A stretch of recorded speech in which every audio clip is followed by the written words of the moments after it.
What up, though?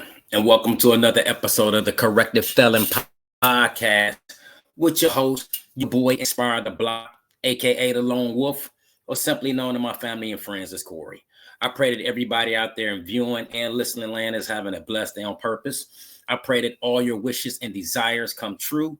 And I just want to thank y'all for tapping in time and time out with your boy and rock with your boy because I try to bring some content to this platform that means something. Like I don't like to just talk about no anything. I don't give too much damn about current topics. You can just go to the Shade Room on Instagram or Twitter to find that shit. But what I am for is having big, broad conversations so that we can direct the country in a way that's more, what's the word I want to use, that will make the country more better than less stupid. And one of the conversations that I want to have today with y'all is this here. Right now in America, one of the most controversial and biggest debates that we can have is gun regulation and gun rights.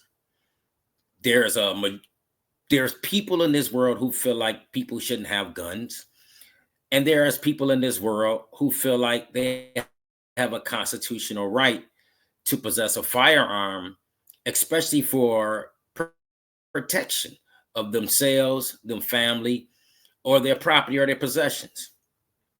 Now, it's no secret I'm a 2A. I believe that everybody right-minded should be able to have a gun for the number one purpose of safety. Because it's no secret, we live in a mad world. We live in a crazy world. You can go to the gas station right now just to go get you a pack of cigarettes and to pump some gas. And next thing you know, you got a pistol down your throat talking about give you money. Why shouldn't you be in a position to defend yourself, especially if you see it coming? Or if you sleep in your bed with your family, sleep in a household, your wife next to you, your grandchild or child is somewhere in another room, and you hear somebody breaking in your house, why shouldn't you have the right to defend yourself? And liberals and Democrats in this society really argue against the ideal of having guns. I guess they just like the fact that police should have guns, even though they complain about police brutality. But they don't like people having guns. And that's a large majority of liberals and Democrats. Conservatives and Republicans feel like people should have the right to bear arms under most circumstances. Now, it's no secret if you follow me on socials or on social media that I voted for the current president. 4 years ago, I voted for Joe Biden. But this time around, I voted for Trump. And I voted for Trump for two reasons. I voted for him on criminal justice reform and immigration. I didn't care about none of the other issues. No matter who you vote for, you're never going to get the majority of the items or things or tangible things that you want from your politician.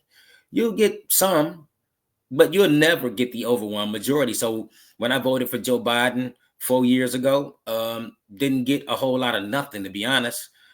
And this time around, certain things are starting to happen with this current president.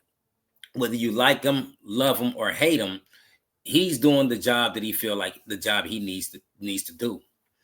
And once again, I voted for him on criminal justice reform. And one of the issues involving criminal justice reform, because it's not a single issue thing, it's a broad thing when it comes to criminal justice reform. One of the issues that I voted for him on was the right to bear arms. I felt like he was a person, especially on the federal level, that would engage in this conversation and not restrict people from having a gun. Because once again, we live in a very dangerous society. I know that people like to think that gun regulation or gun control stops criminals from having a gun, but newsflash, it don't. If a person wants to get a gun, they're going to get a gun. I don't give a fuck how many laws you have on the books. They're going to get a gun. 10-year-olds can get a gun right now. They can get a gun before they can get a fucking good book to read. So in what world or what reality are we living in when we feel like gun regulation prevents people from being unsafe in this society? Well, once again, Donald Trump has entered the conversation and has directed his attorney general's office to review gun regulation in this country by way of executive order. Now, what we're going to do is that we're not going go over this whole thing.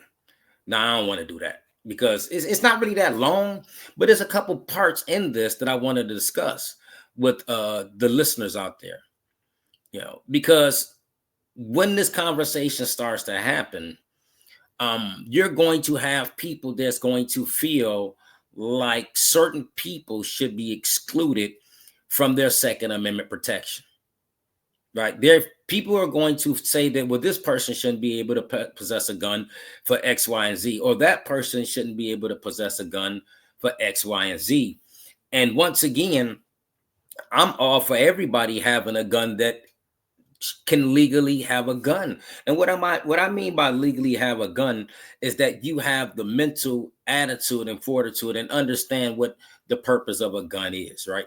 And once again, that's, for me, it's simply for protection. I mean, it might come a time where we need to hunt, but right now it's simply for protection. And I think that everybody, especially law-abiding citizens, adults, should have the ability to protect themselves if they're confronted with anybody that's aggressive with them in the manner to where they feel like their life is going to be in jeopardy. So let's take a look real quick at this EO. Once again, we're not going to look at the whole thing. I do it for time purposes. But what I want to do is go over a couple of things in this executive order. And you can find this on whitehouse.gov. They're not hiding it. It's right there for everybody to see.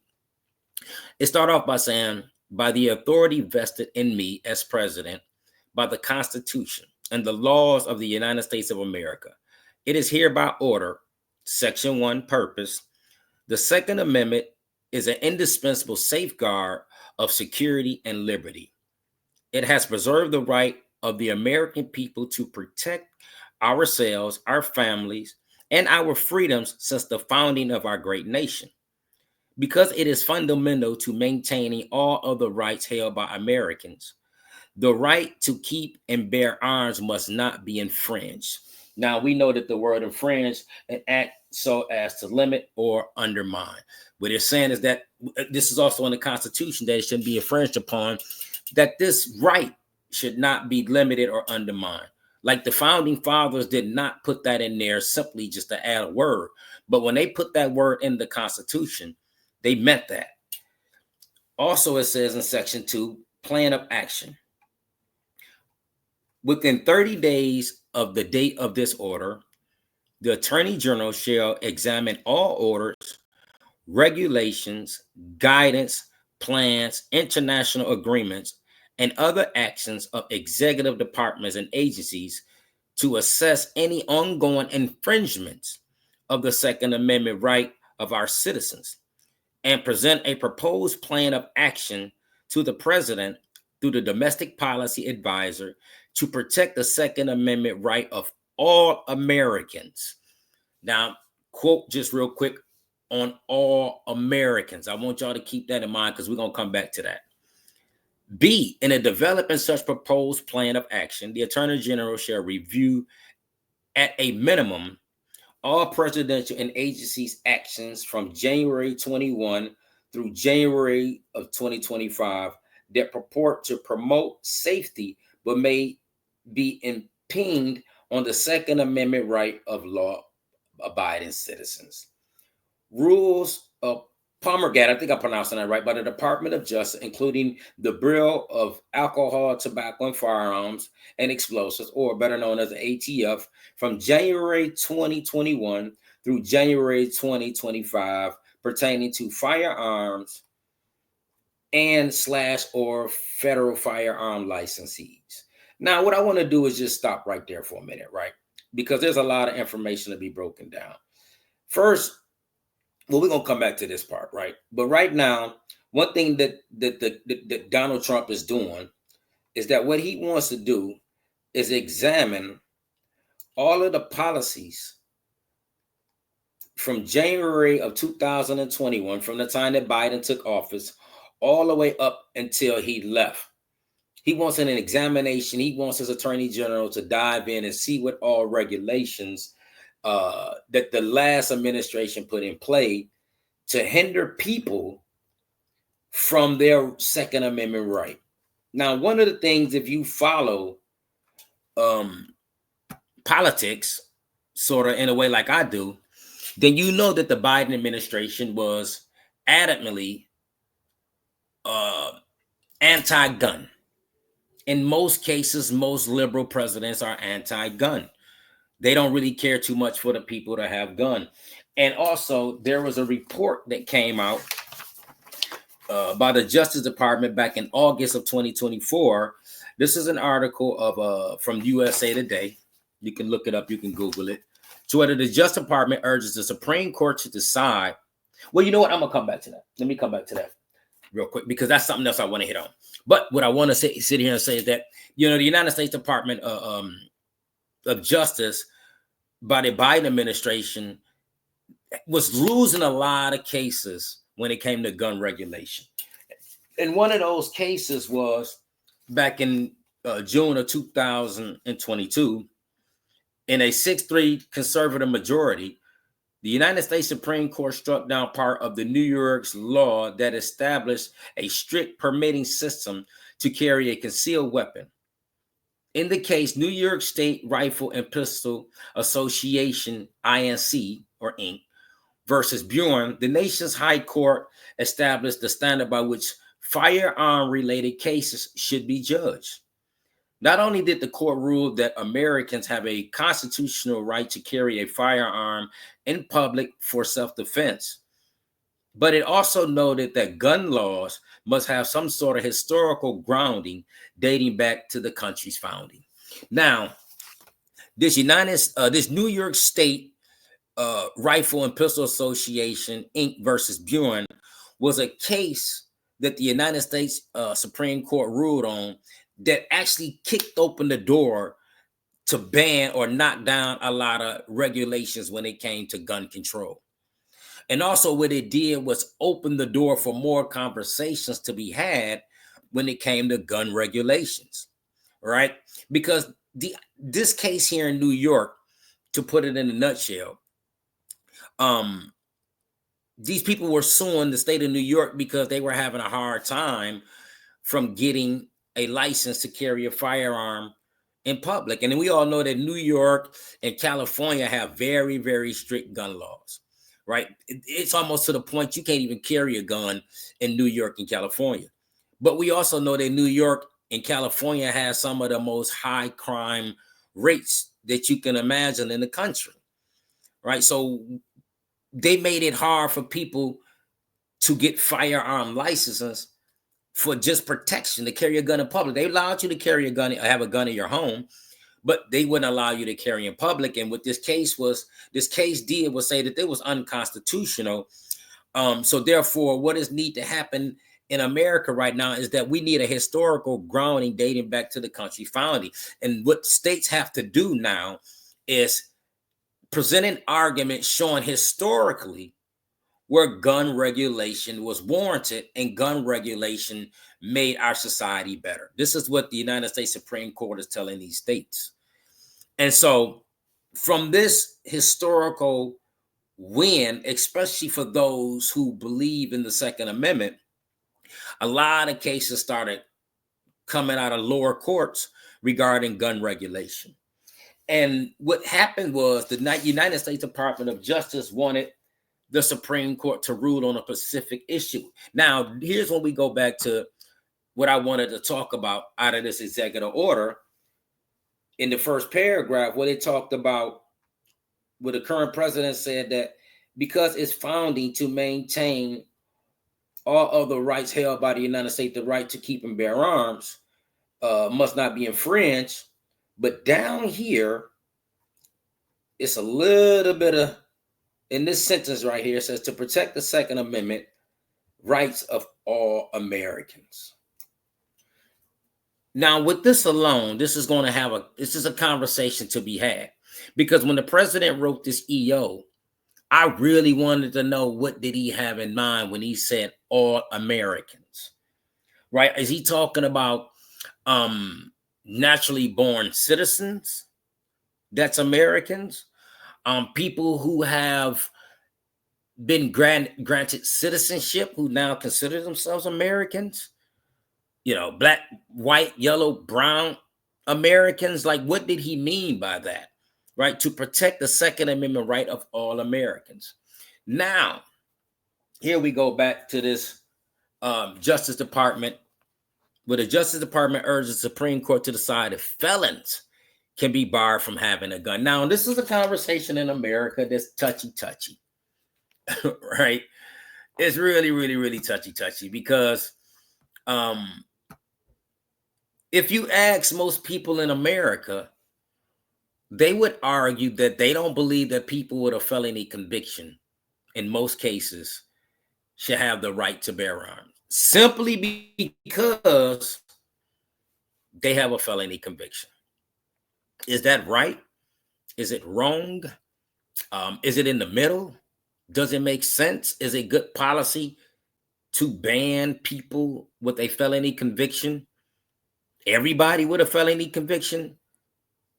That we're going to say that they can't have a gun, never, to protect themselves from hurt, harm, and danger from somebody else who wants to bring injury upon them?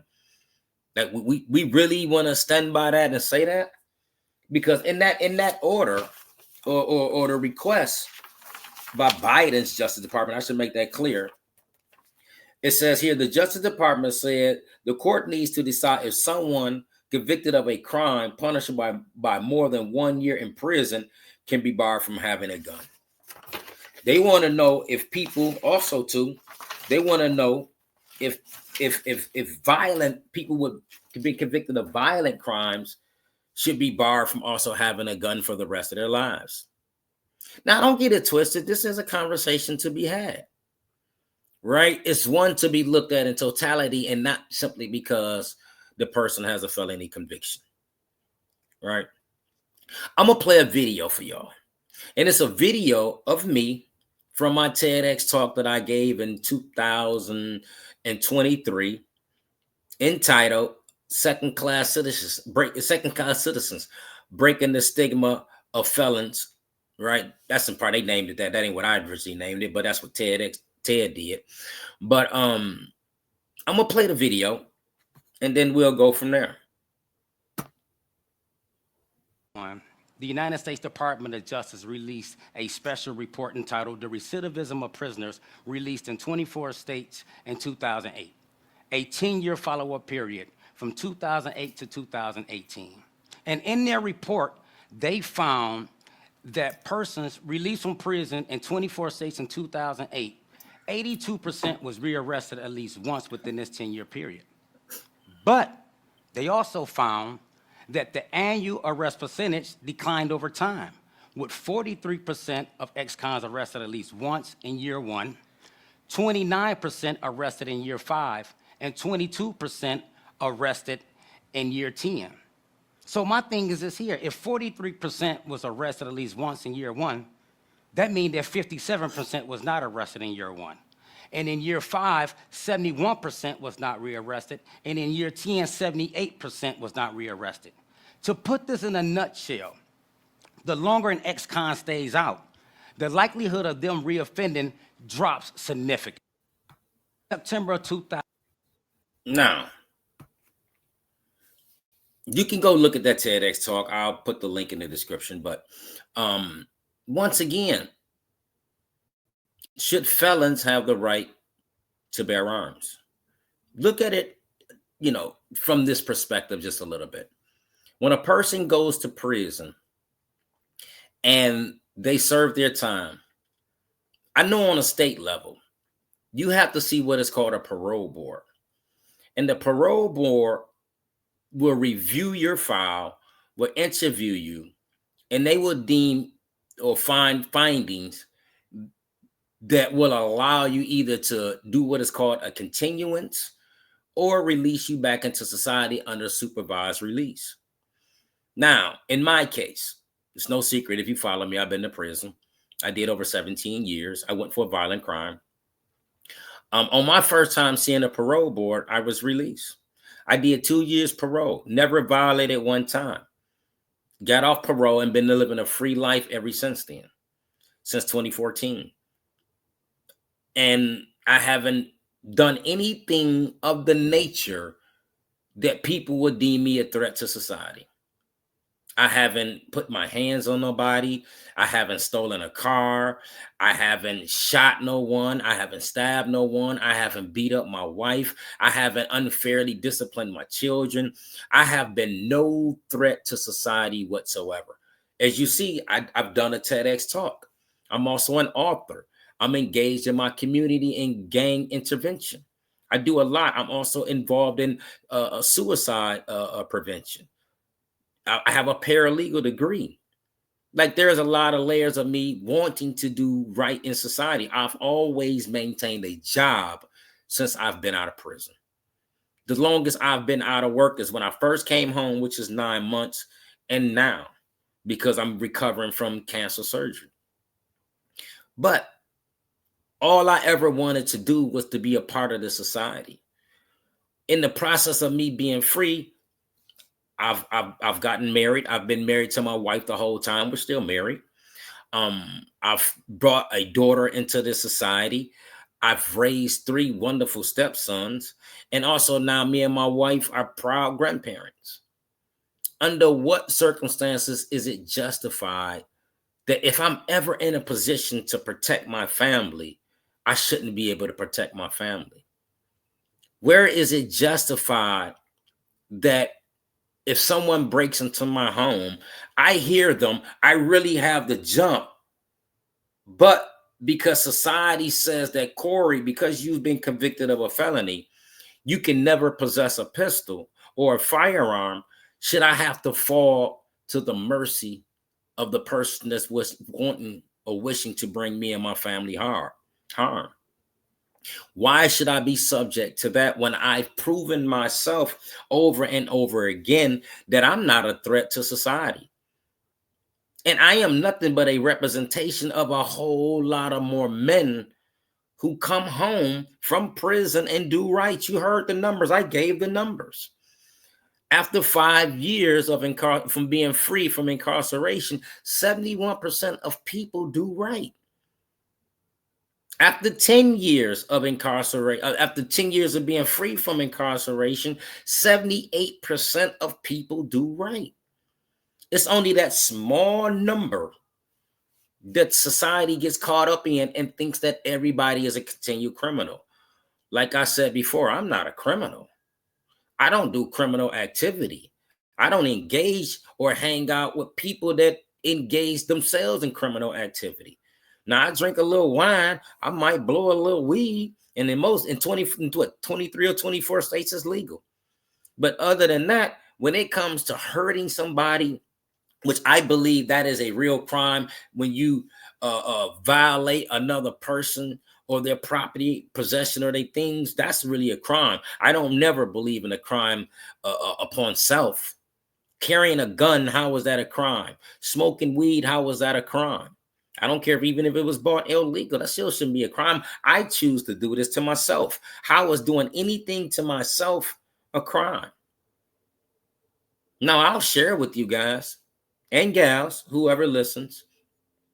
Last year, me and my family was traveling back from Michigan, back down here to Georgia. We went to a baby shower of a close relative whom we didn't think really can have a child anymore, but was about to give birth to a child.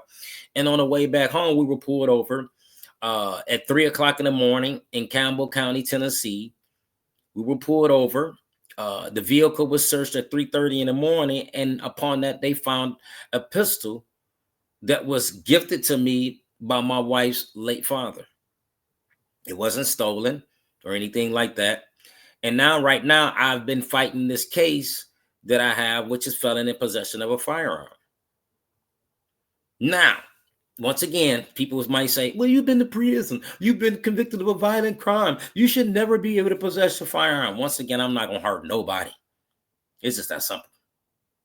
Judge me by who I am now.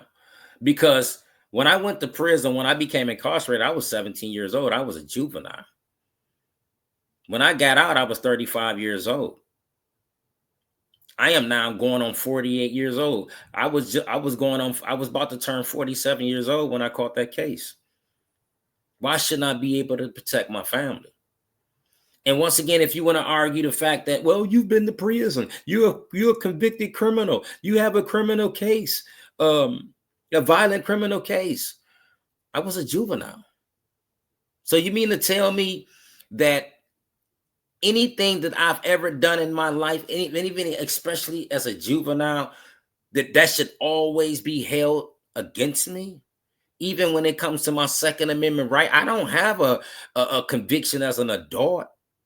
No, I don't have no criminal conviction as an adult.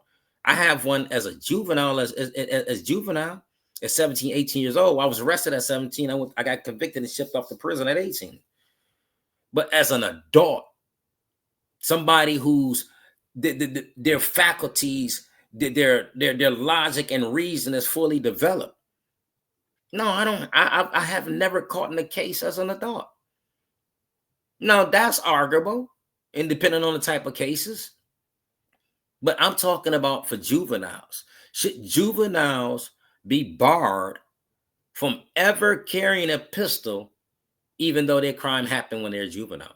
That's a discussion we're gonna have in the near future, right? I just wanted to throw that out there because this is why the Second Amendment is so important to me. Like I said, I don't have a criminal conviction as an adult. I have one when I was a juvenile. Then we also know that juveniles are totally different than adults. Should juveniles be held to the same standards as adults? That would be the question. The United States Supreme Court ruled no, even for murder. A juvenile should not be sentenced to life without parole because of their ability to change. I'm an advocate of change. Look at my life. I put my life up against any standard that society want to throw to me when it comes to criminal activity. This is my TEDx talk. This is the award that I got for being a TEDx speaker. You see that? One of the biggest accomplishments that I feel I've done in my life. And being able to speak on issues that affect me, not only me personally, but society personally. I wish that I could talk to Donald Trump and frame in the idea on how we deal with felony convictions in America. I laid it out in my TEDx talk. I pray that I wish I can get his ear to where I can present this idea to him, and I know that he would act upon it. I don't believe that liberal presidents, mayors, or governors would do anything as bold as I presented in my TEDx talk. But I think somebody like Donald Trump will.